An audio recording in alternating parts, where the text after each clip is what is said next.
Hello প্রিয় দর্শক, পুঁই গাছের আপডেট নিয়ে আসলাম আপনাদের কাছে।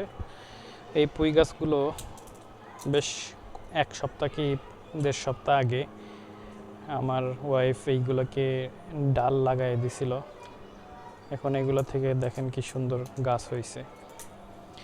এগুলো দেখতে অনেক সুন্দর হইলেও, সুস্থ সবল দেখা গেলেও, এই পাতাগুলো কিন্তু, এই গাছগুলো কিন্তু মোটেও সুস্থ না। এই গাছগুলো কিন্তু অসুস্থ। এটা কি কি কি অসুখ আছে আমি দেখাই। প্রথমেই দেখেন, এটার পাতাগুলো আপনার এরকম দাগ দাগ হয়ে যাচ্ছে, ফোটা ফোটা হয়ে যাচ্ছে। তার মানে হচ্ছে এটাতে আপনার কিছু ফাঙ্গাল ইনফেকশন আছে। অতিরিক্ত বৃষ্টির কারণে এই ফাঙ্গাল ইনফেকশনটা ধরে। তারপরে এইখানে পাতাগুলো আপনার দেখে মনে হচ্ছে তরতাজা সুস্থ, কিন্তু পাতাগুলো কিন্তু আপনার দেখেন এবড়ো খেবড়ো, প্লেন না কিন্তু একদম। তারপরে দেখেন একটু কোঁকড়ায় গেছে। তার মানে কিন্তু এইখানে আপনার থ্রিপসের অ্যাটাক হয়েছে। এই পাতাগুলোই কিন্তু আপনার থ্রিপস ধরছে। থ্রিপস এক ধরনের চোষক পোকা। এই পোকাগুলা যখন আপনার ধরে, এগুলো খালি চোখে খুব একটা দেখা যায় না। আমি দেখি তো একটু জুম করে দেখা যায় কি না। এর ছেলে কলম ফেলে দেবে।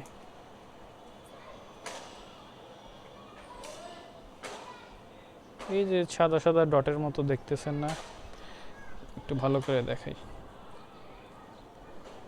এই সাদা সাদা ছোট ছোট ডট, এগুলো কিন্তু নড়তেছে আসলে। এই পাতাটা একটু কম রোগাক্রান্ত, বাতাসের কারণে ক্যামেরা নড়তেছে।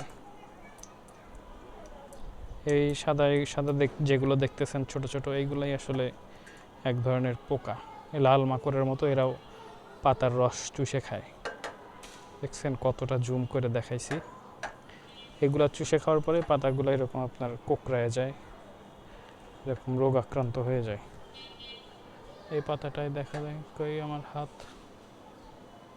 একটা তলে ধরছে মনে হয়, এই যে তলে আছে কয়েকটা। এইগুলো হচ্ছে পাতার রস চুষে খায় ফেলে, যে কারণে আপনার হচ্ছে পাতাগুলো আপনার হয়ে যায়, এরকম কোঁকড়ায় যায়। তারপর আর একটা যন্ত্রণা এই কলমি শাকে লাগছে, সেটা হচ্ছে মিলিবাগ। সরি, মিলিবাগ না, এটা হচ্ছে লাল মাকড়। এই লাল মাকড়গুলো আপনার এই পাতাগুলোকে এমনভাবে চুষে খাইতেছে দেখেন। এই যে এই সাদা সাদা ডটগুলো দেখতেছেন না পাতার ভিতরে, মানে কেমন ছোপ ছোপ দাগ হয়ে গেছে, এগুলো কিন্তু লাল মাকড় খায়া খায়া শেষ করছে, চুষে খেয়ে এটাকে একদম নষ্ট করে ফেলছে। দেখি আপনাদেরকে একটা লাল মাকড় দেখাই। এগুলো এত ছোট যে খালি চোখে দেখাই যায় না। আমি অবশ্য দিছি। এই দেখেন, আপনাদের লাল মাকড় দেখাই, লাল মাকড় দেখাই আপনাদের। লাল মাকড় দেখতে কেমন, এই পাতাটাকে আমি যদি ফোকাস করি আর যদি জুম করি,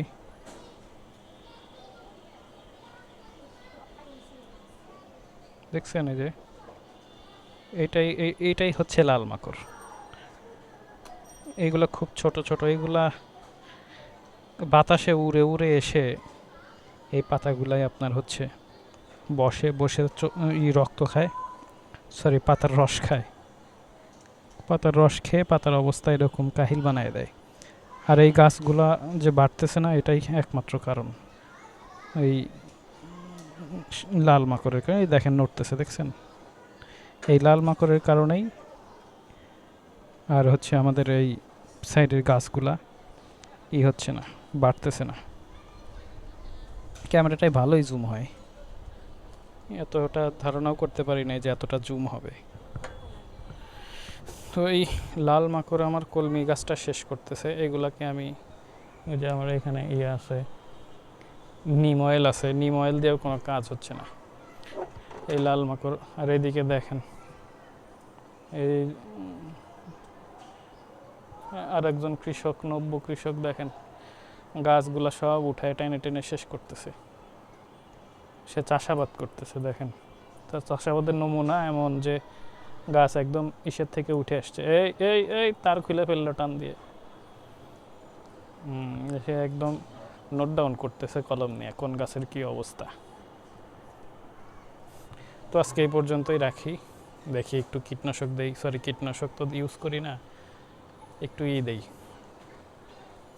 নিম অয়েল স্প্রে করি, যদিও কাজ হবে না, এদেরকে মনে হচ্ছে একদম কড়া সাবান দিয়ে গোসল করাইতে হবে। আর এটা দেখেন একদম আকাশে উঠতেছে, তাই উঠতেইছে, এটা একদম উপরে উঠতেছে, এটার মাথাটা একটু ভাঙিয়ে দিতে হবে, নাহলে এই ডালগুলা বের হবে না। মাথাটা একটু ভাঙিয়ে দিই, এত উঁচাই গেছে যে লাগালও পাওয়া যায় না। এখান থেকে ভেঙে দিব নাকি? ইয়া, এটার মাথাটা আমি এখান থেকে ভেঙে দিলাম, তাহলে কি হবে? তাহলে আর এটা উপর দিকে বেশি যাবে না। এইখানে যে ডালগুলা বের হইছে, এই ডালগুলা আপনার দ্রুত দেখবেন 2-1 দিনের মধ্যে বড় হয়ে যাবে। এখানে হাসনাহেনা গাছ, এটাকে অনেক প্রুনিং করে করে ঘন বানাইছি, অনেক ডাল আসতেছে, এখন ফুল আসবে ইনশাল্লাহ খুব দ্রুত। ঠিক আছে, আর একজন তো আমার এই পাশের গাছগুলার 12টা বাজায় দিছে, তছনছ করে দিছে। ঠিক আছে, আল্লাহ হাফেজ, আজকে এই পর্যন্তই, দেখা হবে আর একটা মিনি ব্লগে, সেই পর্যন্ত সাথে থাকেন।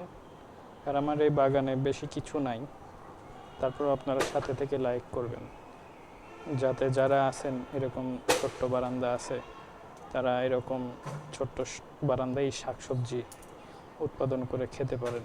আমার এখানে কিন্তু আমার শাক কিনে খেতে হয় না, খুব অল্প পরিমাণে শাক কিনি বাইরে থেকে। যদিও এবার কলমি শাকের ফলন নিয়ে আমি খুব হতাশ, কারণ যে পরিমাণ বাড়ার কথা এটা মাটিতে এতটা বাড়েই না। কলমি শাক মূলত আপনার পানিতেই বেশি বাড়ে, কাটার পরে পানিতে আপনি একদিন কাটবেন, তারপরে আবার 3 দিনের মাথায় আবার সেটা আবার খাওয়ার উপযোগী হয়ে যায়। এই ছেলে কলম ফেলে দিল। আচ্ছা ঠিক আছে, আল্লাহ হাফেজ।